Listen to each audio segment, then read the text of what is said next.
ఎన్టీఆర్ 31వ చిత్రం మొదలుపెట్టిన నీల్ మామ.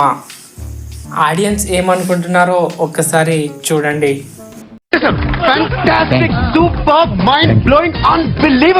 ప్రేమికులను అండ్ యూత్ ని కనెక్ట్ చేసిన ప్రదీప్ రంగనాథన్ మంచి మార్కులే కొట్టేశాడు. What a vision, what a thought. పిచ్చోలు అయిపోయారు మా టీం అంతా. సీరియస్ మ్యాటర్ ని కామెడీతో కొట్టిన బ్రహ్మాజీ. బలగంలోని ఏడుపు సీన్ లేదంటున్న ఆడియన్స్. రే నేనే బెటర్ రా, కాస్త వెనక ముందు ఆలోచిస్తున్నాను. నువ్వేంట్రా ఏకం గేట్లు ఎత్తేస్తున్నావు? ఏం క్యారెక్టర్ రా బాబు నీది. ఇట్లాంటి ఇంట్రెస్టింగ్ అండ్ ఫన్నీ థింగ్స్ ఈ వీడియోలో చూద్దాం. వీడియోని పూర్తిగా చూడండి. నచ్చితే లైక్ కొట్టండి. చాక్లెట్ ఇస్తాను. మా చుట్టాలందరూ నేను చేసే వీడియోలు చూస్తారు, కానీ ఒక్కరు కూడా ఒక్క లైక్ కొట్టారు. ఎందుకంటే వాళ్ళు కొట్టే ఒక్క లైక్ తోటి నేను ఫేమస్ అయిపోతాను వాళ్ళ ఫీలింగ్. రాజు కుక్కజు కుక్కజు రాజు తారా బేసాలే.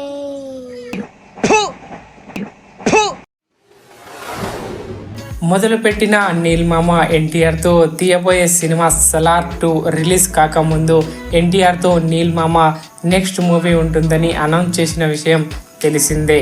అయితే ఆ మూవీని అనౌన్స్ చేసిన సంవత్సరం గడిచిపోయింది. సినిమా గురించి ఎలాంటి వార్తలు రాకపోవడంతో ఇక ఎన్టీఆర్ నీల్ మామ మూవీ ఆగిపోయిందేమో అని అనుకునే అపోహలో ఉన్న ఎన్టీఆర్ వీరాభిమానులకు సడన్ సర్ప్రైజ్గా మైత్రి మూవీ సంబరాన్ని చేసుకునే విషయాన్ని తీసుకొచ్చింది. ఆ విషయాన్ని అనౌన్స్ చేసింది. అది మూవీ షూట్ పీక్తో సహా భారతీయ సినిమా చరిత్రలో ఒక మార్క్ని క్రియేట్ చేసేలా ఈ మట్టి ఎట్టకేలకు తన పాలనను స్వాగతించింది అని ప్రకటించడంతో నందమూరి అభిమానులకు పండగే. ఇక తగ్గేదేలే అని ఎన్టీఆర్ అభిమానులు కామెంట్ చేస్తున్నారు. లవ్ టుడే మూవీతో తెలుగు ఆడియన్స్ ని మెప్పించిన Pradeep Ranganathan return of the dragon తో మంచి మార్కులే కొట్టేశాడని చెప్పాలి.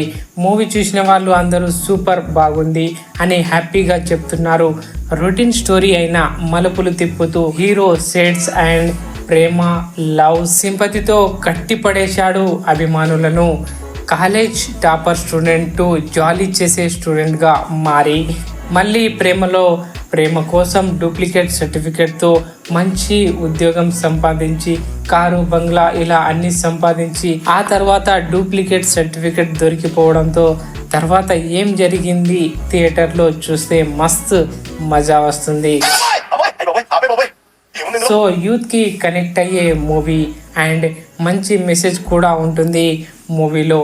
మీరు మూవీ చూసారా? అయితే ఎలా ఉందో కామెంట్లో చెప్పండి. మూవీ అండ్ ఎంచుకున్న కథ బాగుంది, సూపర్. కానీ ఆ కథని డైరెక్ట్ చేయడమే కాకుండా స్క్రీన్ ప్లే ప్రజెంట్ చేయడం పెద్ద తిరకాసు అనే చెప్పాలి. బలగం యాక్టర్స్తో మూవీ తీసిన మాత్రాన ప్రతి మూవీ బలగం అయిపోదు. బ్రహ్మాజీ గారు ఎంచుకున్న కథ బాగుంది, బట్ అందులో హాస్యం చూపడం బెడిసి కొట్టిందని చెప్పాలి. బలగంతో పోలిస్తే ఒక్క ఏడుపు సీన్ కూడా లేదు. అలాంటి పాటలే లేవసలు. రైతులే కాదు, ఏ ఆత్మహత్యలు చేసుకోవడం ఇంత దారుణమో. పిచ్చి కామెడీని పండించాలని పిండాలని భావించడము అంతే దుర్మార్గము. రైతులు దేశంలో అత్యంత బలహీనమైన జాతి. ప్రాణాలకు పణంగా పెట్టి సాగు చేస్తారు. ఆత్మహత్యలు తెలంగాణలోనే కాదు అన్ని చోట్ల ఉన్నాయి. ఇదొక ఎడతెగని విషాదం. ప్రభుత్వాలు దిక్కుమాలిన పథకాలు. మరి మీరు ఈ మూవీస్ అన్ని చూసారా? చూస్తే ఈ మూవీస్లో మీకు నచ్చిన మూవీ ఏదో కామెంట్లో చెప్పండి.